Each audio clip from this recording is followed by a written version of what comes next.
and welcome. This is Darkest Dungeon, Black Reliquary. Darkest Dungeon is a brutal turn-based game where you go into dungeons with a set of heroes and try to clear out all the horrors and take back loot and hope that you're prepared enough, and people die. It's fairly hardcore. I don't know if that necessarily means it's also very hard, but it's a game that has an incredible theme and it has a very special place in my heart. It's one of my top 10 played games on Steam, and the special story I have is I had surgery a few years back, and while I was recovering from surgery, I was playing I think it's called the Crystal Harvest DLC. There's an endless mode. It had just come out. I couldn't really do anything except to lay on a couch at the time, and this game was there to allow me to have something to work toward while I was immobile, and I had a ton of fun with it. The items were great. I mean, previous to that, I had played the game for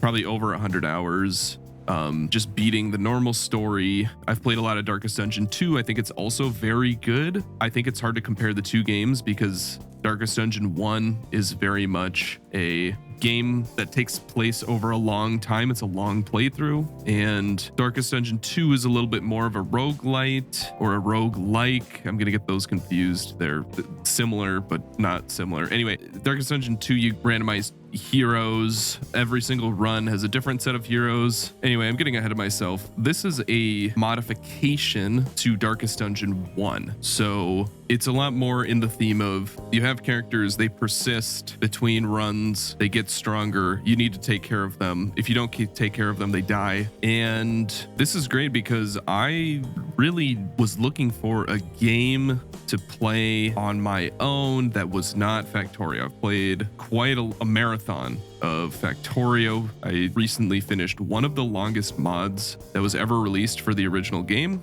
I will soon be doing a group playthrough of Factorio with my friends, and I'll have weekly sessions with them to do that and recording that and all that. But for right now, just excited to have something outside of Factorio to play. There's a lot of mechanics in this game, and I'll try to explain them as best as I can when they come up. But without further ado, let's jump in. I recorded an episode, and the audio for it was so terrible that this is actually my second time going through, but I only really understand the first level. I guess I can just get going here. I welcome you to my ship. Under this scorching sun, in this vast desert, on these hallowed lands, there is much to be done. Settle in quickly. The Reliquary awaits us. So the original game, one of the major highlights was the voice acted sort of poetic statements that happened between random things that you would be doing. I forget the name of the voice actor, but he did a fantastic job. It's one of the reasons why the game is so good, is his performance on all of those. This is a new voice actor, and I think he very much follows the spirit of the original well, providing something a little different because, as you might be able to see in the background, we're in a flying ship.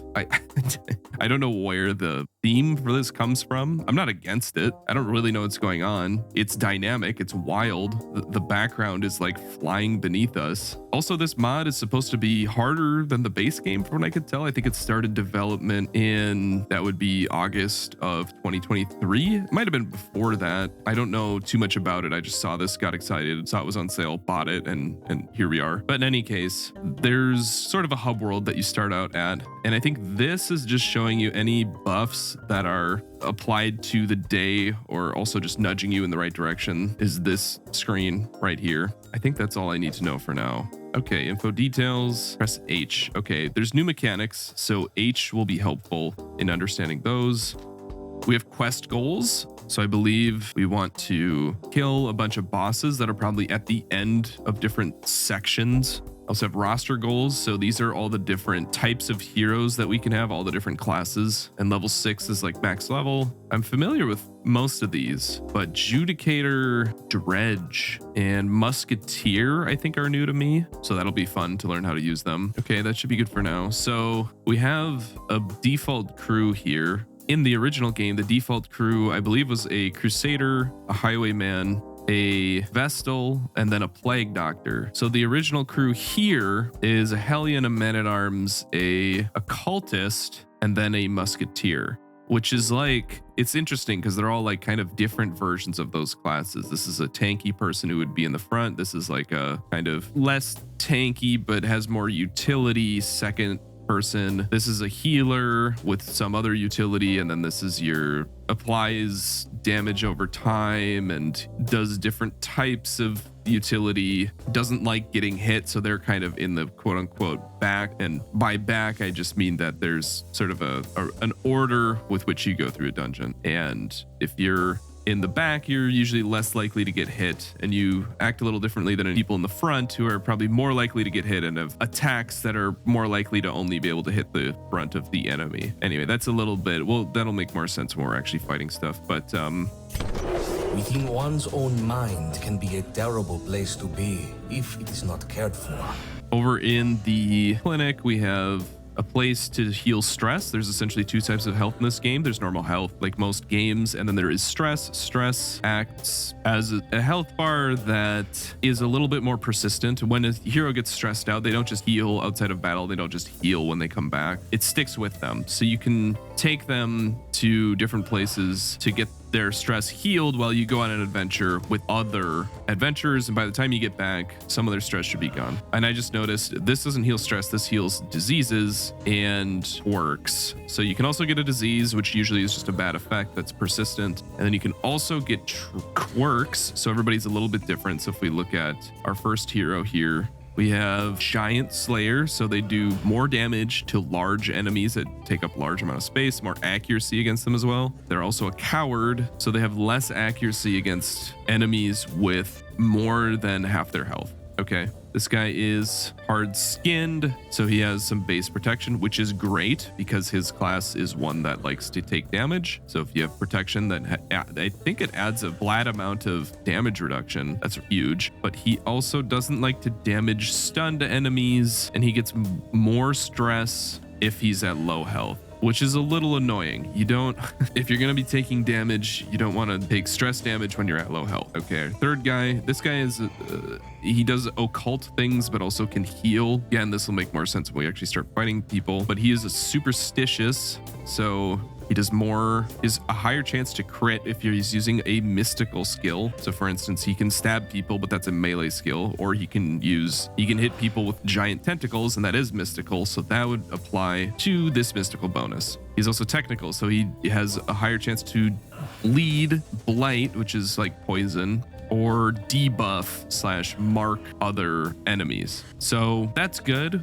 This character generally has a few debuffs that they can use, so happy about that. But then his negative trait is that he has a poor sense of self-worth. So at the start of the turn, he has a 5% chance to get 10 stress. That's like 2 stress per turn. That's really not great, but maybe we'll find something we can do about that. And then finally, this individual is a musketeer, which I haven't played with, but they just have a flat plus 3% chance to crit, which is awesome. They also do more damage against marked and have more accuracy against marked targets. Marked is like a status effect for enemies that you can apply. And then they also, when they miss, they get 5 stress. That's pretty bad.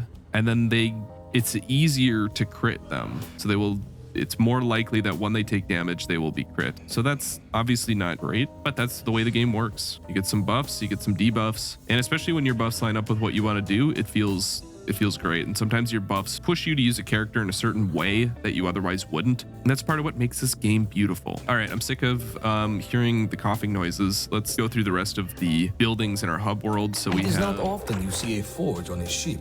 Do not take this oddity for granted. We have a forge, so essentially we can take our heroes, put them in here, and just upgrade either their damage or their armor by base amounts. It's usually pretty expensive from what I remember, so this isn't something we're going to be doing on day 1, but good to know that's here. You can also upgrade buildings, so in order to allow people to go to rank 2, I need to first unlock it by paying whatever these things are, salvaged jewelry. I can also allow the armor smithing to go up to level 2, and then the furnace reduces the cost of doing those upgrades by 10%. And we have a training hall. This place allows us to not make our armor better, but to make the skills better. So if I wanted to make this basic attack or my Hellion get better, I could come in here, I could upgrade it. Unfortunately, I can't upgrade it because I need to pay Matak in order to unlock these upgrades. Apparently they also have to be level 2 to do that. So even if I had the Matak, the heroes need to be leveled up sufficiently in order to use this. So next. Valley does not condone foolhardiness. They must be in tune with the land. Okay, this is where you upgrade your camping skills. So in the middle of going through a dungeon, you can camp, which allows you to heal stress and buff your players and get a chance to get a breather and reset some of your stats, which is really helpful. But everybody has some good camping skills already. I don't know if I really need to do much here. Okay, I accidentally bought this. Consider that a debuff. I'll just keep rolling with that. Okay, there's a locked place. Interesting. Okay, we've already been to the clinic. Just like other places, you can upgrade it. Be it prized gem or unremarkable stone, these mere objects are invaluable to our success. Okay, so this is where you can buy trinkets. Trinkets are items that you put on your heroes to give them buffs as long as they're wielding them. They're not always buffs. It's sometimes, there's upsides and downsides, especially with some of the more powerful later trinkets. That's kind of a theme that they have. Right now, they're pretty expensive. Some of these might be like maybe this would be all right, but I don't have the money. The other three are for classes that I don't even have yet, so not super useful day one. But this place will be great. In fact, I might upgrade them to have more trinkets when I come back tomorrow, depending on how I want to use my money. That'll be an interesting thing I'll have to think about because it takes amber. I'll have to figure out if there's anything else to use amber for on day one. There will be losses, and they will be given proper remembrance. But we mustn't linger on our failures. Okay, so funeral site is you can see all the people who died. So yeah, that's probably foreshadowing. My dear old friend, it is a relief my letter found its way to you so quickly. Settle in. Our task ahead is neither simple nor easy. Okay, part 1, defeat a bunch of bosses, I'm guessing. So that's cool. And I think that's everything here. So I can make some choices. I think I might want to remove a quirk. Who's got the worst quirk? This might be the worst. 'Cause if you start taking damage and then get below 50, you're really gonna not be a happy guy. You also, you miss, you get 5 stress. That's like not great. Honestly, this I might get rid of that. Oh, but if I get rid of that, then they can't use them that day. Darn. Right. Okay. Well, let's let you have more trinkets when we come back. Any other upgrades? That makes sense. Oh, there's a black market dealer. Okay, so you can get refined amber dust, has a niche for clientele. Cool. Okay, so these are just really powerful trinkets that take a lot of money, resources, work to acquire. Very cool. Honestly, just gonna like read through a few of these. I'm nowhere near being able to use or get or whatever with any of these, but glad this is here. Welcome to the valley. It is beautiful, but not forgiving, and the careless will know its wrath. Okay, so this is where we choose where we're going to do our mission. So for right now, I think the only mission we have is this first tutorial mission. These are the people we're going to be using. So what's interesting is I think in the base game, the first mission, the default order you put them in will give their unit a special name. So certain combinations of heroes have a specific name, and that default one in the base game is the usual suspect, but in this, it's the unusual suspect. That's a beautiful touch. I took a look at the Musketeer's skills, and I think I want to be using this loadout and put you here, which now makes us the Reliquary Hunters, which is fine. You do more mystical damage, so I kind of want you to, because you're in the back, you can't use your stab. By the way that it works is, if you see these 3 yellow filled in dots next to a gray dot, those 3 dots are saying that this hero can use this move in the first 3 spots, and then the gray dot means they can't use it in the back spot. The red dots show that with this move, they can hit the first 3 spots, but they can't hit the back spot because the back spot is grayed out. And if the red dots are connected, like in this attack, it means that it will hit both or all of the dots that are connected on the red. So this is summarized pretty well across the entire moveset. At the top here, it shows the more yellow the dot, the more moves they can use in that spot. And then similarly, the more red the spot, the more moves they can use that hit that spot. So I'm going to use this move. Okay, and then for this guy, gonna give him some basic attack, the ability to defend others and raise his own protection. Retribution, which allows riposte, which means when he gets attacked, he attacks back, which is great. And then a move that puts riposte on a friendly target and also gives them a small buff to their critical chance. Now, unlike the base game, there's actually a round at the start where attacks are a lot worse and buffing moves are a lot better. So with that in mind, that's kind of where I want to use some of these buffing moves, which are a little bit worse in the base game, but kind of interesting that you're pushed to have at least one on every character, at least something that isn't an attack for the first turn where it's worse. And then for my frontline person, so they'll be taking damage, but their buff is going to buff themselves to do more damage, to get a higher percent chance to hit a critical, and they become quote unquote enraged, which means that when they kill somebody, okay, just scroll down to where it says enraged. They get higher damage, higher chance to crit, and a heal whenever they kill something. So that seems pretty good to just buff this person up and make them get some last hits. Okay, now for provisions. What saying goes, how much is your life worth? Okay, this is the part that always gets interesting because it's hard to figure out exactly how much to bring because you only have so much money, and all the stuff that you bring is a question of like, is it necessary? Do I need to bring all of this stuff? Well, in my case, I want to be a little bit more conservative. I don't want anybody to die. I want to be prepared. So torches keep the light up. If the light goes down, enemies have a chance to surprise you, which interrupts the order that our heroes are in. They also get a buff to their damage and their critical chance, and the accuracy of your heroes goes down, but their critical chance goes up as well, which is interesting. And also the chance to get rarer loot goes up. So it's not that everything's worse when the light goes down. It's just, it becomes riskier and your reward goes up. So to mitigate that and to keep the light up to lower that risk, because at the start, I don't really know what I'm up against, I'm going to bring torches. But another viable strategy is to go with a team that likes to be in the dark, that excels at being in the dark, and you take on a riskier mission and you get a higher reward for that. That's something that at some point I will almost certainly be trying because I like that type of playstyle, but I don't think this set of people is necessarily cut out for it, especially at level 1. You also want to take food. Food is used when you camp. So I'm going to take like a full stack and hope that that's enough. I'm going to take 2 bandages, 2 anti-venom. I always got to remember to use these. I forget they exist a lot of the time.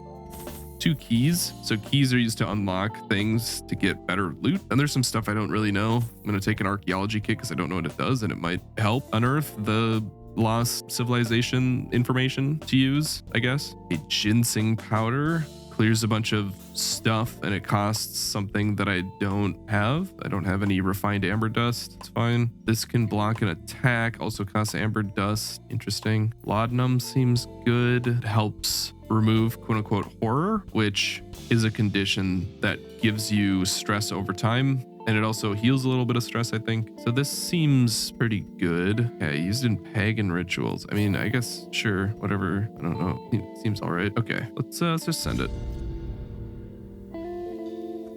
Okay, so this is, okay, so apparently people can be religious, pagan, or faithless, and that changes things. That's good to know. I also just realized, so you can, between fights, you can change what moves you have equipped, but you can only equip 4 out of the 7. This individual has the ability to change ammo, which is a free action, but it modifies their other attacks in interesting ways. There's not that much I would want to modify with them because they have what seems to be a really good single target attack. They have a good startup attack that lowers the accuracy and protection, and a good AoE attack in the front. And the standard ammo with all of these attacks seems pretty good as it is. But for instance, with the normal attack, if I switch to shrapnel ammo, I can apply a bleed and deal slightly less damage. Or with the concussive ammo, lower the stun resist. But I don't really want to take up an entire move slot just for that. So for right now, I'm just going to roll with this. They also have a heal, which is nice. So they can act as like a secondary healer. Seems like a pretty good heal because it'll heal 4 to 6 and then it'll heal an additional 3 more on the next turn. So I think this loadout's pretty good. Also important to note, buckshot only works in the first 3 spots. So that's why I've put them in the 3rd slot, even though they seem a little bit worse at taking damage than this guy. He has 2 more health, and they have a status where they're more likely to get critical hit if they get hit. So it's not ideal, but I always have this guy who can use the protection ability on them, which means that when they get attacked, it'll actually hit this guy. This guy's pretty good at taking damage, so hopefully that isn't too bad. Anyway, let's go into the dungeon. So you'll see we're like outside here. And in this dungeon UI, we have to go from room to room. So I'm going from the first room in. Okay, the hero panel has additional information now. Very cool update. It can sometimes, in the base game, it can sometimes be hard to see exactly how much damage and how much chance you have to bleed and critical, and there can kind of be a little bit of an information overload. At the same time, with all of my experience in this game, I found that if you kind of go with the flow, you don't really need to know most of the numbers. But if you are min-maxing and optimizing and thinking about things critically and trying to take every possible perfect action, this is really helpful. Always good to have information about what you should be doing in a game. Battle in the valley will be different from what you are accustomed to. Okay, and this is what I was talking about. So, a moment to brace themselves during the first round of combat. Accuracy for normal attacks is halved and critical hits are impossible. Some abilities can ignore the accuracy reduction of the prep round and can be used for initiating strike. Okay, certain heroes have their effects altered during the prep round as well. Okay, cool. Oh. Bro, what? Chill. It's round one. All right. So this attack is like a debuff. It does a small amount of damage. You can see that its damage modifier is minus 75%, which is not great, but this attack isn't made to do damage. It's made to reduce the damage and increase the damage taken of the target that it hits. And it also has a plus 5% critical modifier. So it's more of a debuff.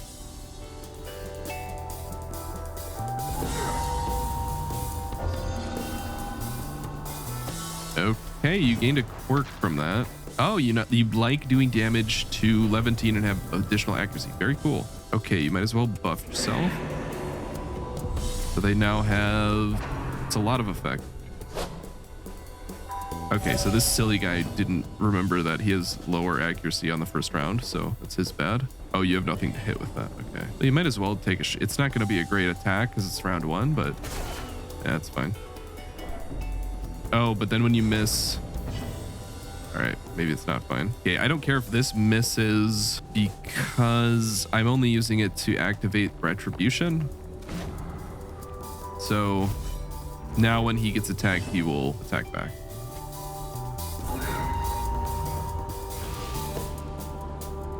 Okay, and then I'll give you riposte as well, which seems really good. So whoever you want to attack, you're kind of screwed. 16 is huge. Yeah, that's rude. Just gonna min-max, patch that up. Okay. Oh, is your... I thought you had retribution. Did it already go away? All right, just don't miss.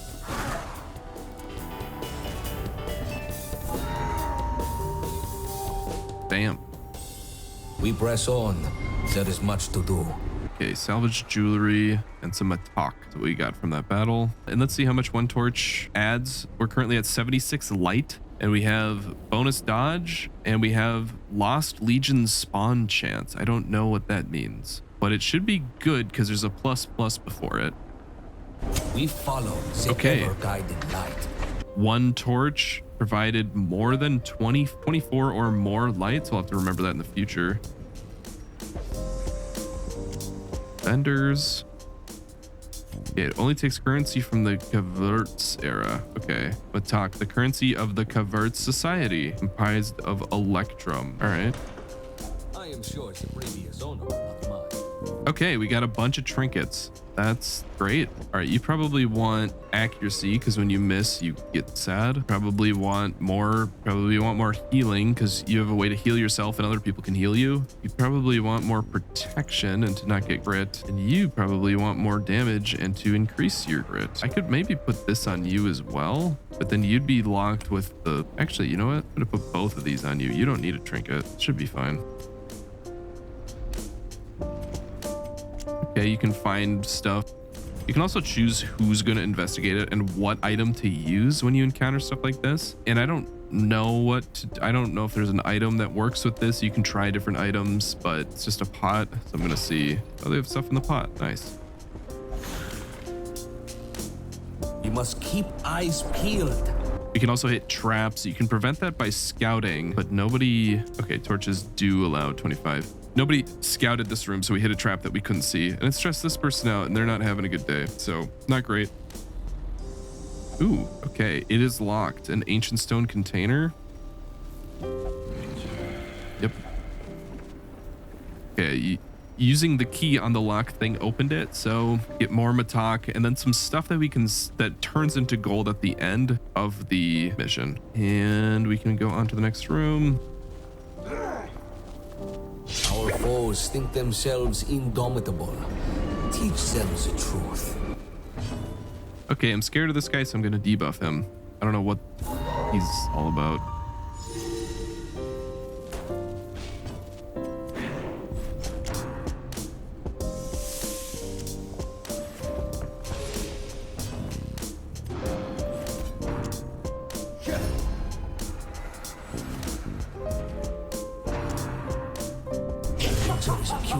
We must act. Jesus.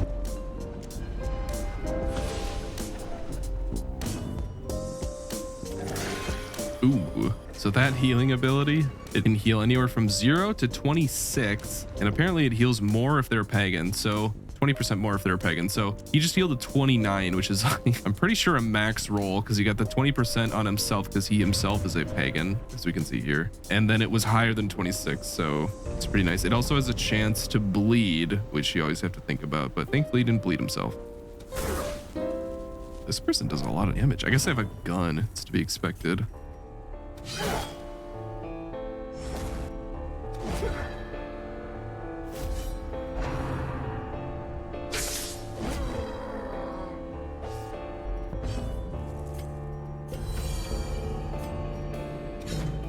No.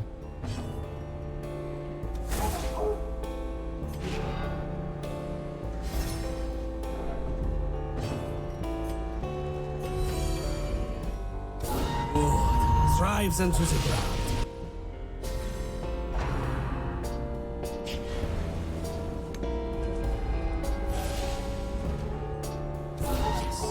Yes. Big crits.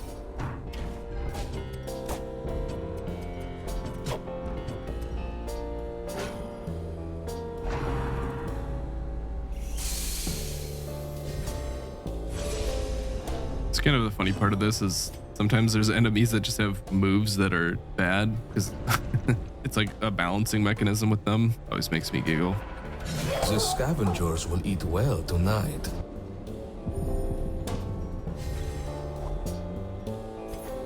Another skirmish, another step forward.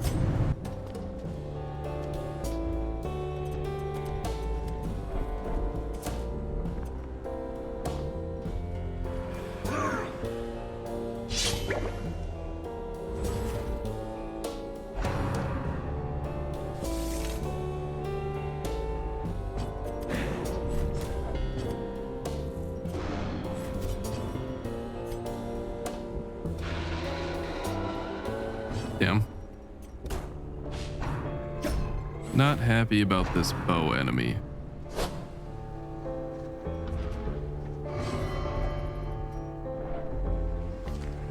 Bro.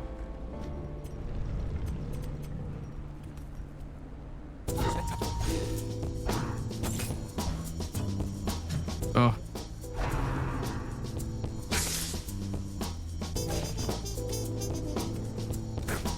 This guy's so good with damage. So this guy is protecting the person in the back. So whenever I attack them, it hits him, which like I would like to kill the archer, but I can use that to my advantage with the skill. This person's skill, I can't hit the front usually, but because I targeted this person and he's guarding, I can hit them. And that's kind of an interesting positive at the moment. I'm going to protect you so that you don't die.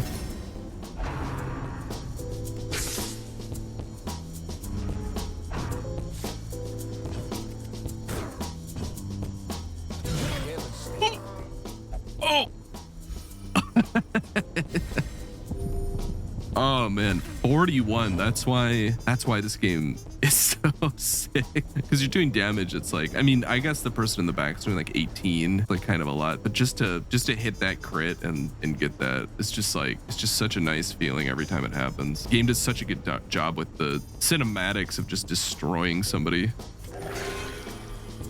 Just like that, fully healed.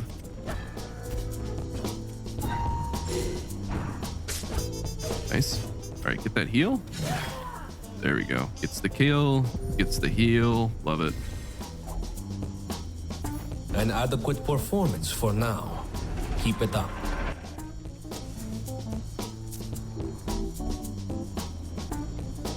Okay, sarcophagus, untouched for centuries. What does that say to you? To me, it says archaeology kit. Hey, it worked. Look at that. We're archaeologists. Okay, unfortunately, we have to backtrack a little bit. Not too bad. Okay, I'm thinking we can go to the side room.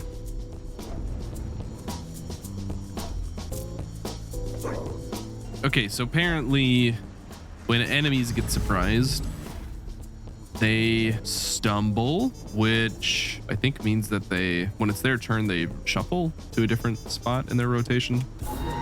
We'll see. They also have less accuracy, and they also go last. All right, just the turn 1 setups here. Do the crit.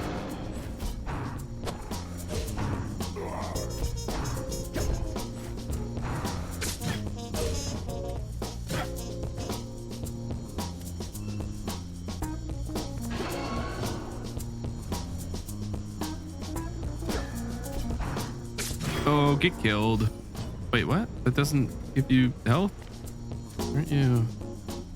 Oh, accept riposte. Okay, well that's good to know. I guess I don't need to buff you anymore. It doesn't really help. I mean, it does because you do more damage, but it doesn't work. Also, damage over time doesn't do it, so I can't have you bleed somebody. Good to know. Oh. See ya.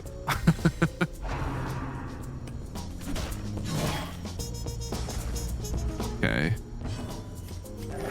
Oh my, these heals. This guy's a god. He's like max healed every time. Oh, okay. I'm guessing you're also pagan. Okay, yeah.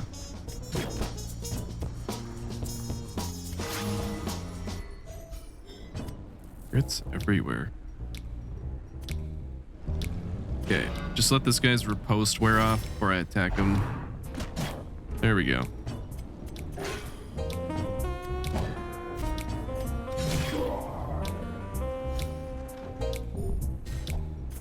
Amber. Okay, cool. Right, I'm gonna take, as good as that is, I'm gonna take it off to allow you bolster, more dodge, less stress receive. Interesting. Also bellow, but I think this will be good. We keep getting moved around. Rampart allows this guy to go forward and stun somebody at the same time. Super useful. Get back into position, and if you don't need to be commanding anymore, that's probably your best option because you can always still retribution on turn 1 to set up your own riposte. I think that's pretty good. Get people back in shape again here, and we should be good.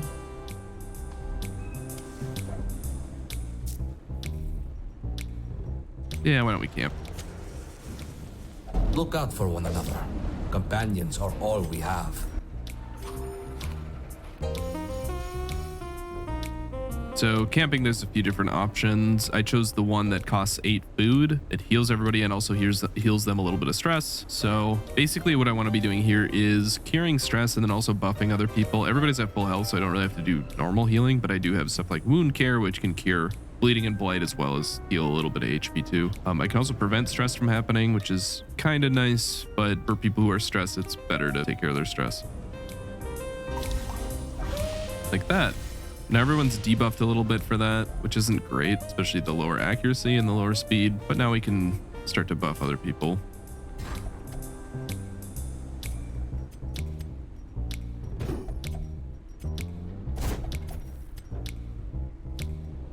Oh, I should have encouraged you and then, okay, yeah, but I can still do, maybe pep talk's better. Then we rest. The darkness will not impede And we us. didn't get ambushed. We are the flame. Sometimes you can get ambushed.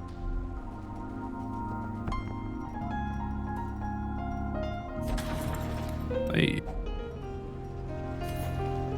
So you can't quite take everything, but fine. Really need more shovels. Wait, where are my... Did I have 2 shovels? What the hell? Okay, well, I'm taking a shovel because I'm afraid of running into a place that needs a shovel.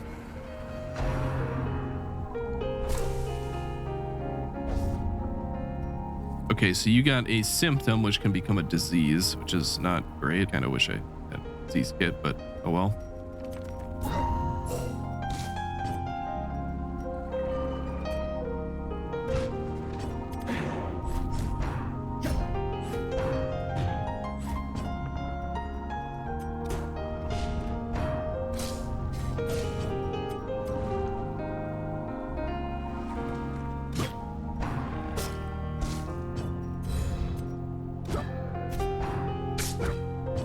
Okay, things are going all right here. Set you up to take a little bit more damage. Hopefully. Okay. All right, this is perfect. So if this doesn't miss you, you'll die getting the buff, and you'll also do some chip damage to the other 2. Like that.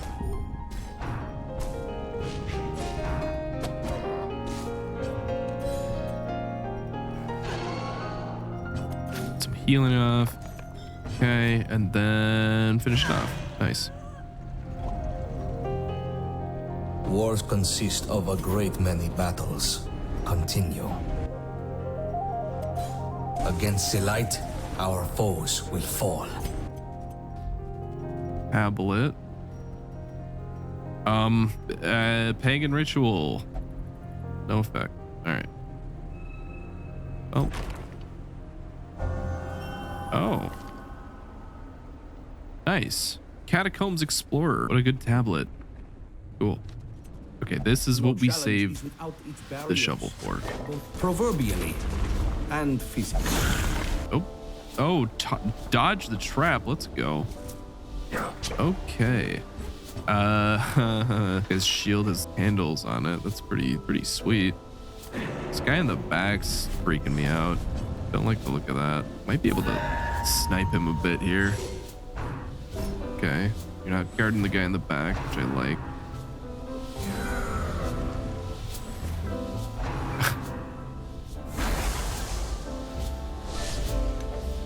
Okay, expiated.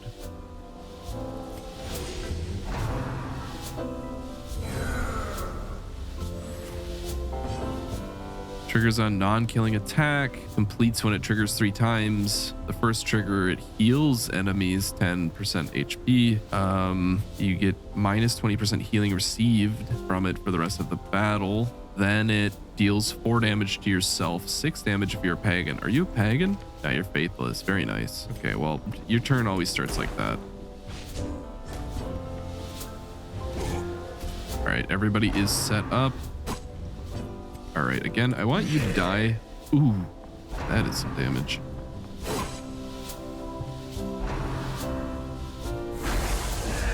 Hey, get out of here. Guess we just start shooting them down. Take a little bit of damage. Keep debuffing this guy.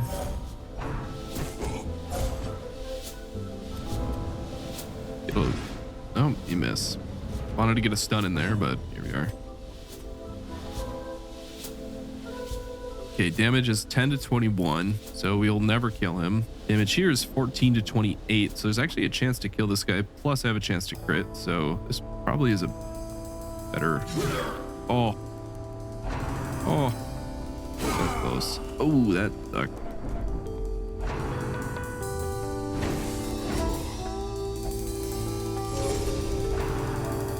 No, don't do it. Chill. Stand your ground. If they die, do a fucking bleed. You live on. Oh, I didn't use my bandages. Darn it. All right, just give them the Giga heal. Get out of here. Oh, you love to see it.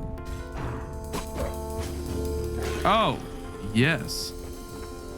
G heals. I just want to keep healing. I don't know what comes after this. Big crit. I mean, we should be out of here, but in case we're not for some reason. Ooh, still gets the kill. Nice.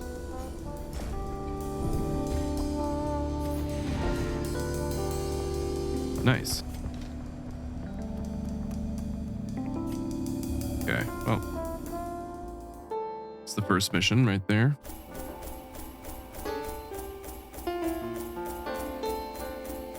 I think this takes a long time to count, so I'm just gonna do that. All right.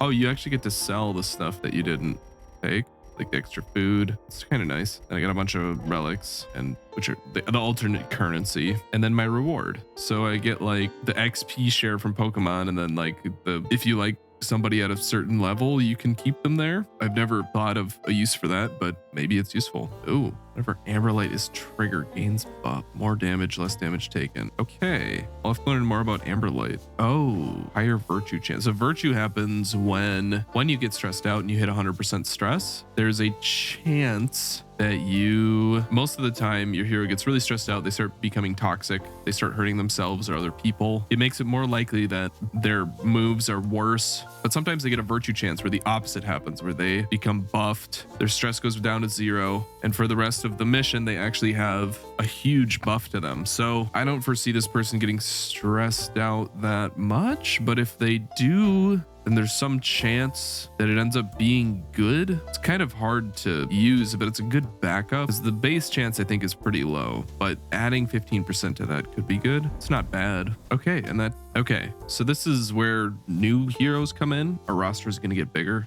and I want to upgrade this as fast as I can because sometimes the choices you get kind of suck, but I want to increase the number of available heroes, which I think I can do. It's good. I don't really need to upgrade the size of the roster yet. It's doing pretty good. I'm going to take both these people because I have enough roster size. This guy, more crit plus scouting chance. I mean, that's actually all right. And he has more scouting chance, but also a chance to make your own party get surprised and also just consume a random provision, 4% chance, which like might actually be kind of good because I forget to use them, so he'll just use them for me. We'll see. Like it. Oh, also he's faithless, by the way, so I don't know what he's devoted to, but wait, look at what he's wearing. This guy's faithless. all right, and then this is Vestal. This is like another healer character. So they're fast and they have a higher chance to move and stun, which is interesting. I think they do have a stun in their base kit, but they also get more stress, which really sucks. And their mystical skills are really inaccurate. Interesting. Okay, so you're like, okay, Judgment is very interesting now. Instead of healing, I think it used to heal the Vestal when they used it, but now it does no damage, but it expiates the target. It gives them less damage and crit and expiates them, which means on their first attack, they heal your whole party. It's very interesting, and take a little bit of damage themselves. That's pretty sweet. Okay, Divine Grace healing horror is awesome. That is so good. It in the base game it was just a heal, but now that it also cures horror, that's so nice. Usually I just slap Dazzling Light on as the main attack, but if minus accuracy to the mist skills, and that's mystical, so maybe you go in the but you can't use this from the back. I mean, you can use Divine Comfort from spot 2 and hand it. There's some way I can get you into the front and use Mace Bash. Yeah, maybe for now it's like that. It's interesting. Our forces should find refuge here when the burdens of the world become too much to carry. Okay, I see they buffed something. Oh, it's telling me to do the thing I already did. Hey, ooh, I really like Berserk Charm. Bunch of speed, bunch of damage, less accuracy. Oh, you have a chance to hit a random enemy. Oh, that's funny. Okay, I kind of want to cure your minor disease. What? Oh, you can be in the front line. Okay, you can get cured. You can like mine some amber. That's your reward. Get in the mines or convert raw amber into refined amber. Fair enough. And then have this party. Seems all right. These two in the back, these two in the front. Yeah. Okay. You do that. You get that sorted out. Okay. I think that's good for now. One mission down. This is Darkest Dungeon, Black Reliquary. So yeah, I'm very interested in what's going on here and hope to push forward next time.